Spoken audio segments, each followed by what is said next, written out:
हमरा ले माई आँख किया मुइन तू ले ले, हमरा ले माई आँख किया मुइन तू ले ले।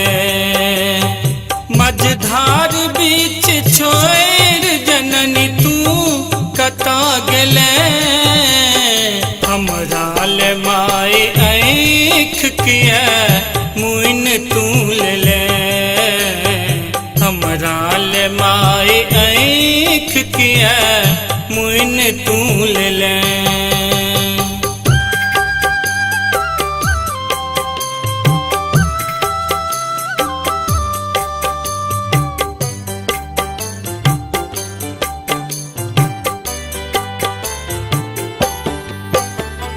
युग सौ बजा रहल छी तोरा तू कखन एबे, पथरा गेलैए आँखि हमर सुधी कखन लेबे।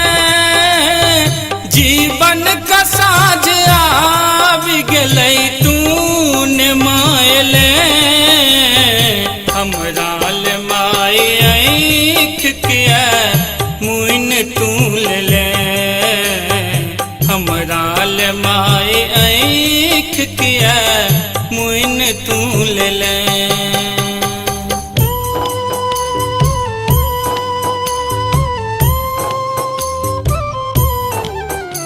अभी आप सुन रहे हैं जय श्री कैसेट कंपनी की प्रस्तुति। हमरो तनयन नोर मायक बेर पोछते, एको बेर दुलार समा कोरा उठा लेते। हमरा हंसीक पात्र बना तू नुका गेले, हमरा ले माई आँख किया मुइन तू ले ले, हमरा ले माई आँख किया मुइन तू ले ले।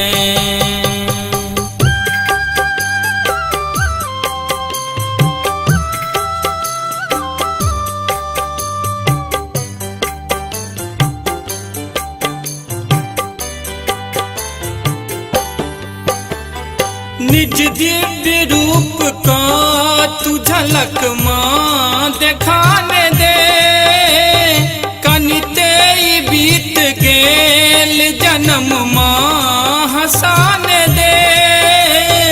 ताकै छो बाट तोरे अजय तू कहाँ गेले, हमरा ले माई आँख किया मुइन तू ले ले, हमरा ले माई आँख किया मुइन